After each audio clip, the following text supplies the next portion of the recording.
Coping with COVID, updates on the pandemic and information to help you thrive and survive COVID-19. It's brought to you by the South Carolina Department of Health and Environmental Control. Visit scdheck.gov for an updated list of testing sites and important information on how to protect yourself, your family, and friends from the coronavirus. SCDHEC, healthy people, healthy communities. In it together and the South Carolina Diabetes Advisory Council, presenting Wellness Wednesday every Wednesday on Coping with COVID. The City of Columbia Office of Business Opportunities, helping to meet the needs of small, minority, and women-owned businesses in the City of Columbia. Log on to columbiasc.net/OBO. Agape Counseling and Training Services. Call 803-779-2777 for licensed professionals of counselors and social workers helping families, engaged and married couples, and individuals of all ages gain an understanding of all aspects of their lives. If you're having a challenge coping with COVID, contact Agape Counseling and Training Services at agapects.com. And Palmetto Media Connections, connecting media and communities together. Coping with COVID, brought to you by SCDHEC. In it together, the Diabetes Advisory Council, the City of Columbia Office of Business Opportunities, Agape Counseling and Training Center, and Palmetto Media Connections. Coping with COVID with Tre Tailor.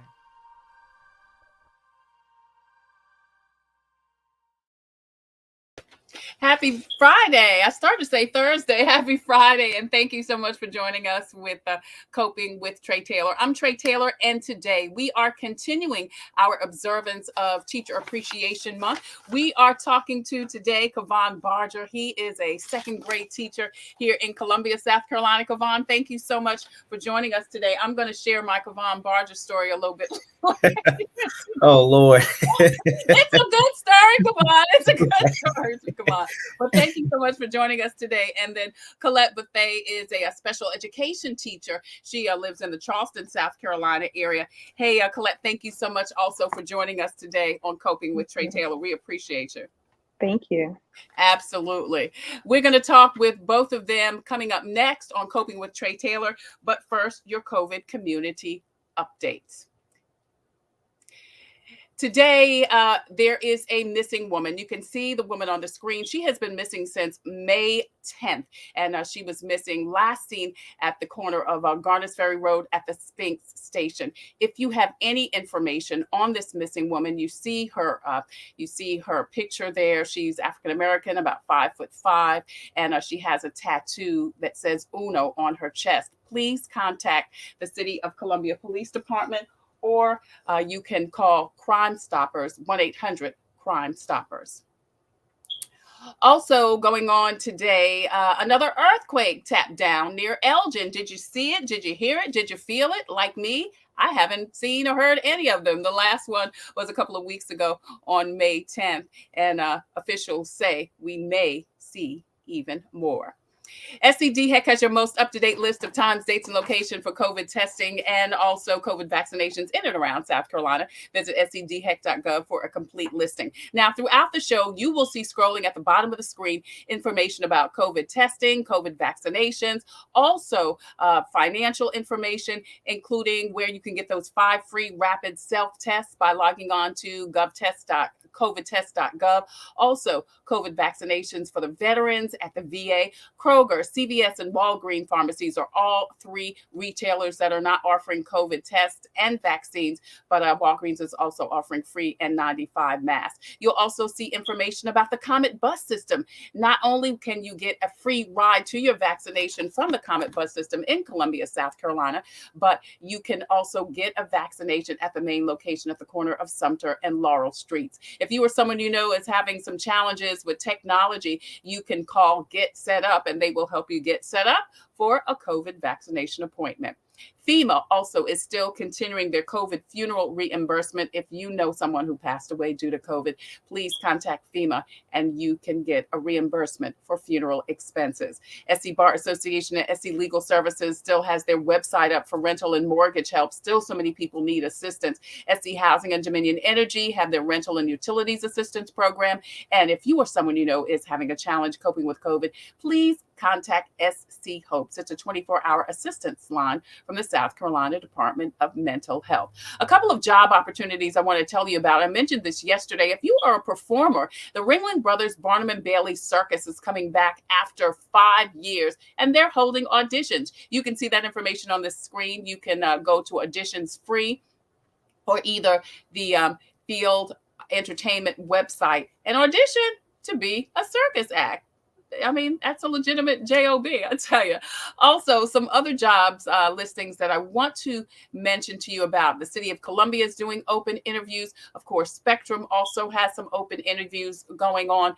And last but certainly not least, there is a prayer breakfast that the Urban League is doing next week. It's the Operation Safe Haven. They've got a limited number of free seats available. You can see that information on the screen. Hopefully, we'll be able to talk to JT McClawhon and the folks at the Urban League coming up next week. I also mentioned yesterday that the FBI in Columbia is giving a free community event. That's going to be in June. Told you about that yesterday. We'll tell you more about that as the weeks go on. You're watching Coping with Tre Tailor. I'm Tre Tailor. Thank you so much for joining us. We are streaming live on the Tailor Made production page on Facebook. Please go over there, hit like and share and follow. Not only will you be able to get notifications as to when we go live on Wednesday, Wellness Wednesday, from In It Together SC and the Diabetes Action Council, but also on Thursday and Friday. We also are streaming live on our YouTube channel. Thank you so much for subscribing, and thank you so much, you YouTubers, for watching via YouTube. Now, there we have 2 years. We've been on the air 2 years worth of content and interviews and information. So please go over there, subscribe to the YouTube channel, and check it out. We also have a presence on Twitter and also on Instagram. It's Teacher Appreciation Month, and every Friday this month, we've been spotlighting the special men and women who pour into each of us. Where would we be without those men and women? Well, coming up after the break, we're going to talk to 2 of those special people in our community as we continue our observance of Teacher Appreciation Month. I'm Tre Tailor. We'll be right back. You don't want to miss the 25th Annual Columbia Black Expo, a full day of fun and activities for the whole family, including free seminars, how to become a child star workshop with Disney stars Isaac Ryan Brown and Christian J. Simon, the Divine Nine Greek Village, and Kicks Creations, the new sneaker expo. Join the fireside chat with actor-comedian Anthony Anderson and sensational performance by gospel singer and songwriter Kiara Sheard. For tickets and more information, visit blackexposouth.com. Computers, they're a part of our everyday life. But when they're not working, they're an everyday problem. So call Computers Unique, your everyday solution. 803-351-5821. Is your computer running slow? Won't turn on? Do you need a screen replaced? Or maybe you just need another computer? Well, Computers Unique is your one-stop shop for all your computer needs. They have a wide variety of new and pre-owned PCs, Macs, and tablets. So call Computers Unique, Dutch Square Mall. 803-351-5821. 803-351-5821. Hello, I'm Carolyn Sawyer, an entrepreneur and caregiver. Part of taking care of your health is knowing if you're at risk of type 2 diabetes. Prediabetes is serious and puts you at risk for developing type 2 diabetes. Up to 90% of South Carolinians who have it don't know they have it. Visit inittogethersc.org. Take an online test to find out your risk and join a diabetes prevention program. This message brought to you by the Diabetes Action Council of SC. It's the event of the year, the 2022 Taste of Black Columbia, Friday, May 20th at the South Carolina State Museum. Join us for a variety of chefs, caterers, and restaurateurs from across the area as they compete to be the best of the region. Featuring neo-soul singer and songwriter Leela James. It's the Taste of Black Columbia. Good friends, great food, and a grand time. For more information or to purchase tickets, visit blackexposouth.com. I'm Tre Tailor, and you're watching Coping with Tre Tailor. Hey, thank you so much for joining us today. We are streaming live on the Tailor Made production page. That's the home of Coping with COVID. Please go over there, hit like and share and follow. Do the same on our YouTube channel, where you can find 2 years worth of amazing content. And please don't forget to hit the subscribe button. We also have a presence on Instagram and also on Twitter. It's Teacher Appreciation Month, and all month long, every Friday this month, we've been spotlighting the great men and women all around the world that pour so much into us every single day. Where would we be, like I said, without those special teachers in our lives? It's so funny. Right before we got on the air, I was scrolling through Facebook and noticed that someone had a picture of one of their favorite teachers, looked like he was dancing around at a graduation ceremony, and everyone was talking about how they were his favorite science teacher back in the day. 10, 20 years ago, people were saying, and so sorry he's retiring. So those teachers make such a great impact in our lives. And today we're going to talk to two of those. Coletta Bethea is with the Exceptional Child Initiative. She's an author, speaker, coach, and educator currently teaching in Charleston County. Thank you, Coletta, for joining us today. Thank you so much for having me. I'm excited to be here. Oh, we're excited too. Also, Kavon Barger is a second grade teacher at A.J. Lewis Greenview Elementary School. He's been in education for over 10 years and recently obtained his master's from Columbia College. He says he loves working with children and hopes to be in this profession for many years to come. Kavon, thank you so much for joining us today. I appreciate you. Thank you for having me. I'm excited to be here. I am excited too. I tell you, I said earlier in the show, in the open, that I wanted to share something about you because, Kavon, you really, Colette, he was one of the people, he's one of the reasons why I'm able to have a show because when the pandemic hit, I was here like a lot of moms and grandmothers with two toddlers. I think they were 2 and 5 at the time. And I was the teacher, I was the janitor, I was the cafeteria worker. And when I came up with the idea to do the show, then I was also the referee. Those early shows, you can see footballs flying through the air. You can hear the baby screaming in the background. And at first it was cute because everybody was dealing with it. Then it was driving me crazy. I couldn't concentrate. So I was like, what am I going to do with these kids? All the schools were shut down. And the light bulb went off. I know a teacher who's probably also out of school.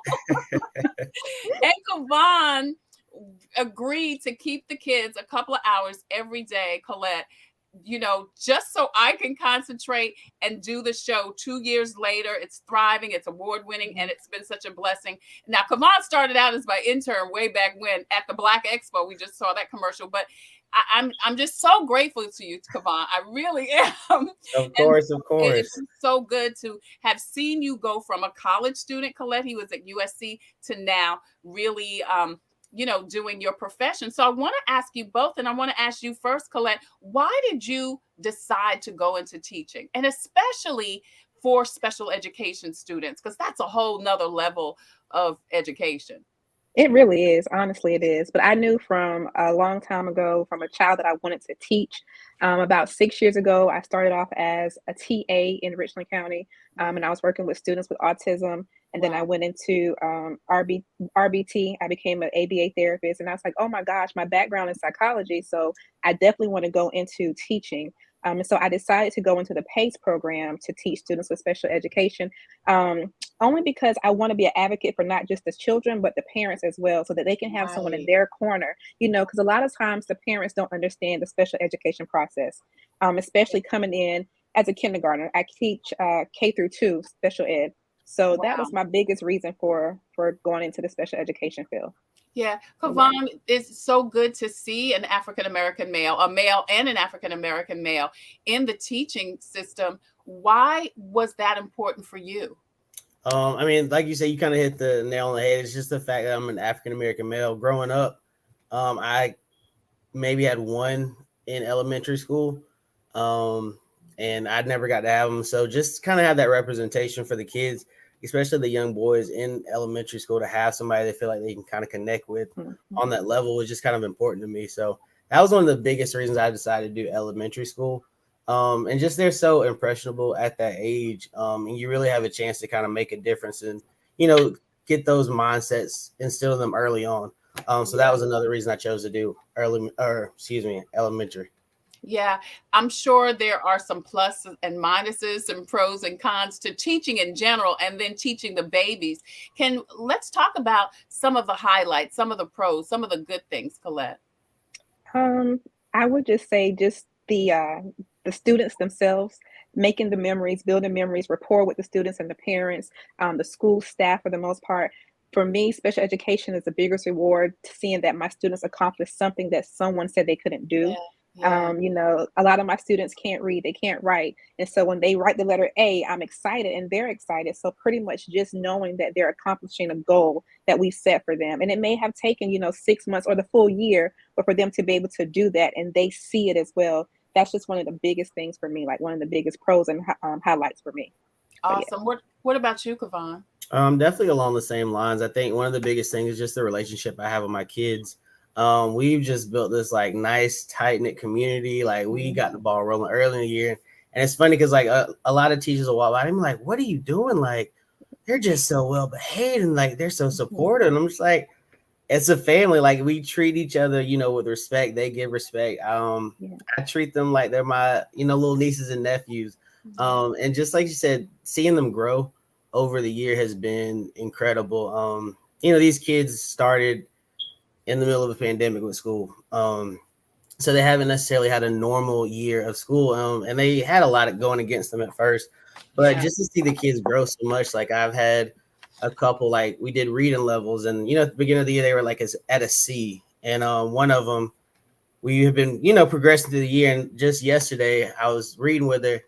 I was like, all right, I think we're going to try, an H book. And she was like, I don't know, that's a little hard. Like I can't do no H. And then like we read it and she was like, I read that. I said you sure did. And so it's just, seeing them like so much more confident in themselves as not only learners, but just as people in general has been incredible.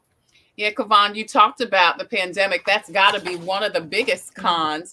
How did COVID affect? I want to ask you, Colette, because specifically for the special education students, I'm sure that was a whole different level of challenge because of COVID. Tell us about that. It really was, still is for the most part. Being here in Charleston County, I started out right in the middle of COVID. We were virtual. Well, as a matter of fact, my particular school was not virtual, not fully virtual, but majority of my students were. And so most of my students are nonverbal.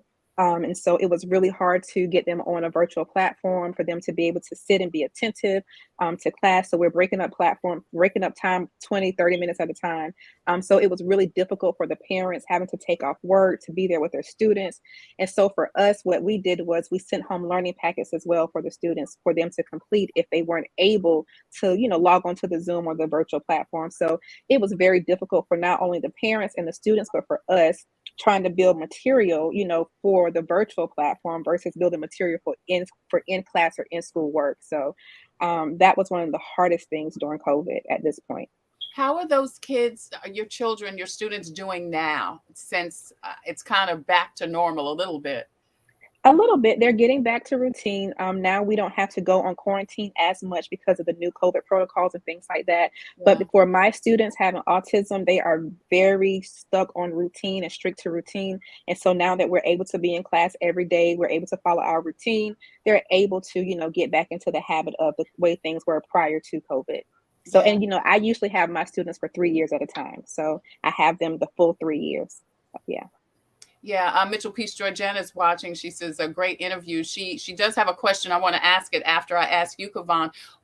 How did COVID affect you with your students over at Greenview Elementary School? So with the kids, one of the biggest things that I noticed was the social impact with the kids and just how they behaved. It's been a lot of new behaviors that we didn't necessarily see before COVID. Oh wow. And I think it's no fault on the kids. They just didn't have that, social interaction that they're used to. So like my kids, they're in second grade now. When the pandemic first broke, they were in kindergarten. So they haven't had that like sense of what a normal year is supposed to be like. Cause even last year we started out virtual, then we came back hybrid. But even when we were hybrid, it was just like half of the class, these 2 days and the other half. So this was the first year they've kind of all been like back together. With 17 other kids in the classroom for 8 hours it was tough at first, but just seeing them kind of get back in the swing of things. It's, like I said, socially, just learning how to interact with the other kids in the classroom, not speaking over each other, just stuff like that. So like I said, the social aspect was probably like one of the biggest challenges for me coming back. That's Kavon Barger. He is a second grade teacher at A.J. Lewis Greenview Elementary School. We're also joined by Coletta Bethea with The Exceptional Child. She's an author, speaker, coach, and educator currently teaching in Charleston County. It's Teacher Appreciation Month, and we continue our Friday feature spotlighting those imperative people that educate us every single day of our lives. We've been talking about pros and cons, COVID obviously being one of them. Mitchell Peace Joy Jen has a question. She wanted to know, what advice would you give to anyone that's interested in going into teaching? Thanks for your question, Mitchell. Coletta? Make sure that I would just say, make sure it's something that you want to do. Make sure it's your passion. It has to be a passion in order for you to teach effectively for the students, for the parents, and for you, because if not, you'll burn yourself out. So you have to make sure this is your passion and what you really want to do. I mean, that's just the biggest thing for me. People say, well, there's not a lot of money in teaching, and there isn't, but I do it because it's what I love to do. And this is my passion. So yes, so make sure it's your passion. Yeah. Kavon? Yeah, I mean, I hate to keep like repeating everything she said. I mean, she's speaking truths and facts. I would just say the biggest thing is just, like she said, make sure it's what you want to do. Like, it's a tough job, and there are a lot of days where you go home and you're like, is this what I'm supposed to be doing? I mean, right. if you are really there for the children and you know what I'm saying, you want to be there for them, those bad days are going to come and go. I would say another thing is that you have to be able to go with the flow. A lot of times it's not going to go as you plan. I know, like last year, it was my first year as in the classroom on my own. And so I had this list of plans, like I'm going to do this with my classroom management and, 1, 2, 3 eyes on me. Like we're doing all this stuff, but then, like we're on the computer and that stuff don't fly. And I could have just been like, okay, well, this isn't working. I'm still going to stick with it. No, like I switched it up. I saw what worked, what didn't work, and, made adjustments and changes. So you just got to be able to, keep going. And if something doesn't work out, fix it, move on. You talk about being flexible. I want to ask, how did COVID affect you as a teacher, and has your teaching method changed after getting back in the classroom? Coletta? Oh my goodness. Did it affect us as a teacher? Yes, it did. Because when you're used to being in the classroom and then all of a sudden you're out of the classroom and then making lesson plans, and for me, my lesson plans may look different from a gen ed teacher's lesson plans, especially because of the students that I teach. But just being back in the classroom now, just like Kavon said, just knowing how to pivot for the most part, modify certain things and adjust to, what we were used to, and then going back into something totally different. So that is my biggest thing right now. So even now, we still have to adjust to certain things. We're not together in special areas anymore. We're separate from other schools or other teachers' classrooms. So that's the biggest thing for me. Just trying to readjust to those things. And then for me, my students, they're not able to go into inclusion because of the whole COVID, situation at this point. So yes, so that's how it really has affected us in my classroom. Yeah. How did it affect you as a teacher, Kavon? I think I had to learn to get a lot more creative. What worked in the classroom didn't necessarily work on the computer. And so we were just constantly finding different ways to keep the kids engaged, because it's hard. Like as an adult, I can't sit in front of a computer from 7, to 2. Like that's unrealistic. Right. So you can't expect the kids to. So it was definitely a challenge to kind of like find ways to keep them engaged for the entire school day, make sure they're doing their work and actually paying attention. And I realized that my kids are very, very well versed in technology. Sometimes more than I was. And so just bringing that into the classroom this year has really helped a lot. Like just a lot of online programs. We'll do like Flipgrid, and it's just like, little stuff like that. Even something as simple as taking a book that they wrote and turn it into a PowerPoint, and then they can show it, the kids around the classroom. So just incorporating technology a lot more into the classroom this year has been very helpful. What can parents do to help you be a good teacher to their kids, Coletta? Communication is key. Being present, being available. And I know that sometimes it's hard for parents because of their work schedules and things like that, but definitely communicating. When we send emails, respond. When we call, respond. Don't wait, weeks later and then say, well, I didn't know. And again, for me, it's different because of the students that I teach, but making sure that you are there, you're present for your students. When we have IEP meetings, make sure you're there, you're asking questions, things like that. So just being present for the most part. Yeah. What about you? What do you need from parents? I would say the biggest thing is just support, and just knowing that whatever I'm doing in class is being reinforced at home. So there are a lot of times where, I give them certain responsibilities, you do your homework, and then some of them will go home and be like, oh, well, my mama said I could just watch TV. Well, so like, it's that disconnect. So if I have you this part of the day and you're on this, the schedule and your expectations, and as soon as you get back in the house, you the king of the castle. Well, that's not going to work. So just finding that common ground between me and the parent, and just making sure that they have my back and they're supportive on their end would be incredible. Yeah. I want to thank you guys so much for watching Coping with Tre Tailor. I'm Tre Tailor. Hey, don't forget to check out the bottom of the screen. Scrolling are so many resources in our state, in our country, about COVID, finances, employment, and so much more. It's Teacher Appreciation Month, and every Friday this month, we have been spotlighting educators. Kavon Barger, who is a second grade teacher at Greenview Elementary School in Columbia, South Carolina, joins us, along with Coletta, Bethea, who is a special education teacher in Charleston County. What about the community and the government? What do you need to help you other than money? I mean, because I think, look, I'll say that you need more money. You need more money. You need to be paid more. Don't you? What else do you need? Kavon, do you want to start this time? I would say, again, with the community, support is the biggest thing. And as far as the government, expectations, realistic expectations, I think. They set these certain goals and, things they want the kids to accomplish. But I feel like a lot of the time, especially this year, is they kind of hop back into the school year as if everything was normal.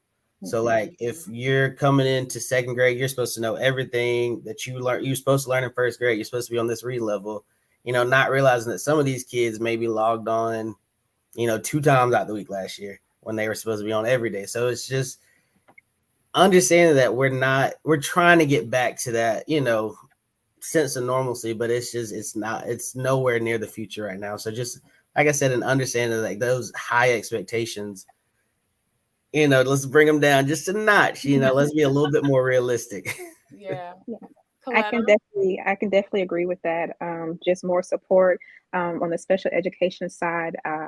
It's just been growing so much. I would love to see them have more behavior interventionists within our school districts and systems, more BCBAs to be able to, evaluate our students, and school psychologists, things like that. And just like Kavon said, just being realistic, setting those goals for us that can be more realistic, and actually expanding the special education department, because sometimes our classes are so overfilled, and Kavon can attest to this.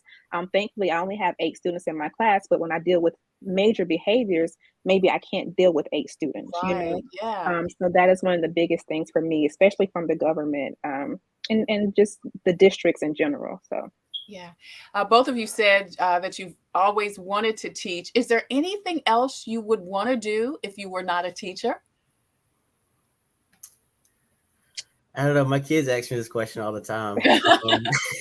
Are they trying to tell you something? What else do you want to do, Mr. Barger?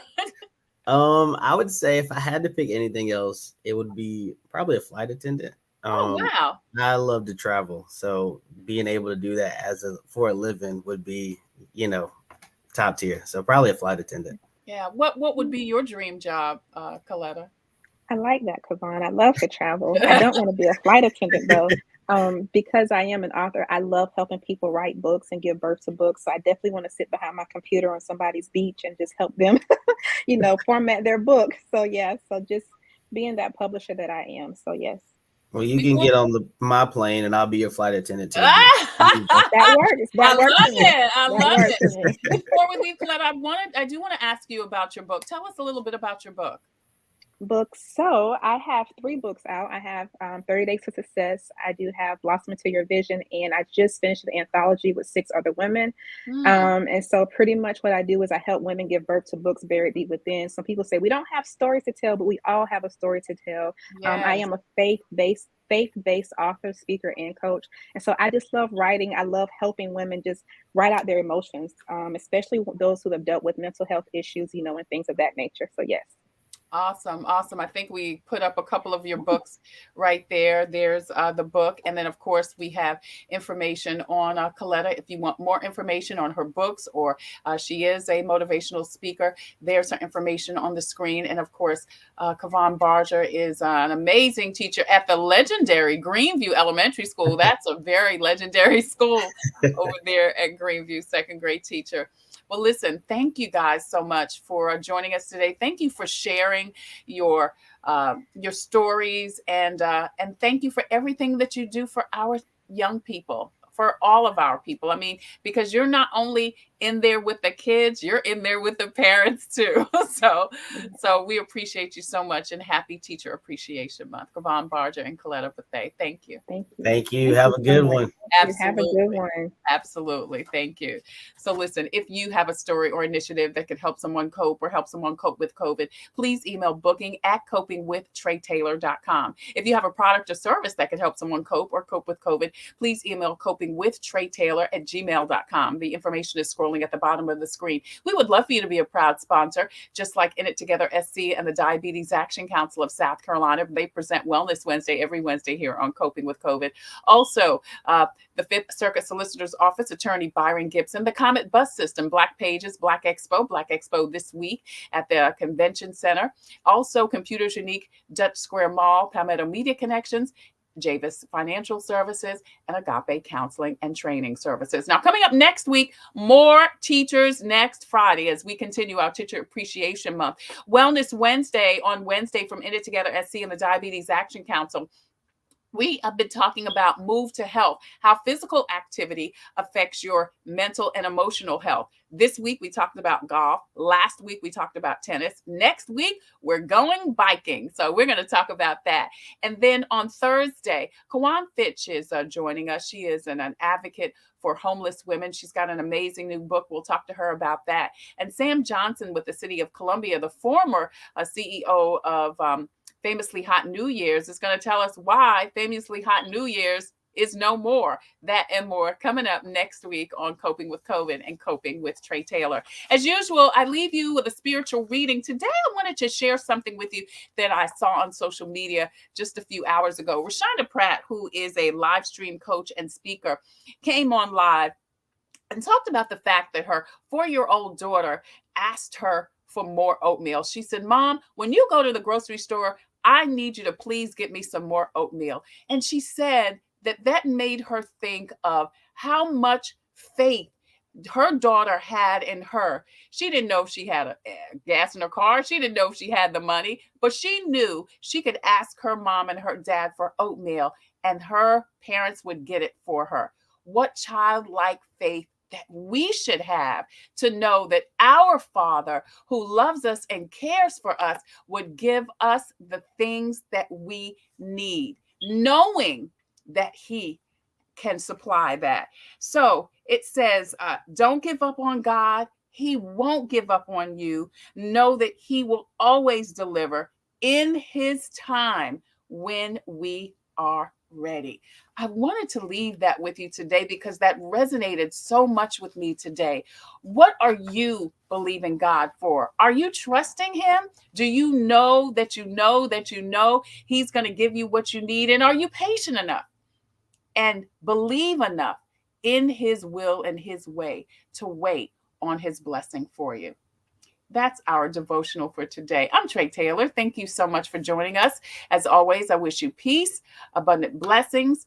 Take care. God bless. And I'm still a masker. I got a story about that too. I'll tell you about that next week. Don't forget to wear your mask over your nose and under your chin. Have a great weekend. Hope to see you somewhere this weekend with the Taste or at Black Expo. But we'll definitely see you right back here next week on Coping with Tre Tailor. Thanks.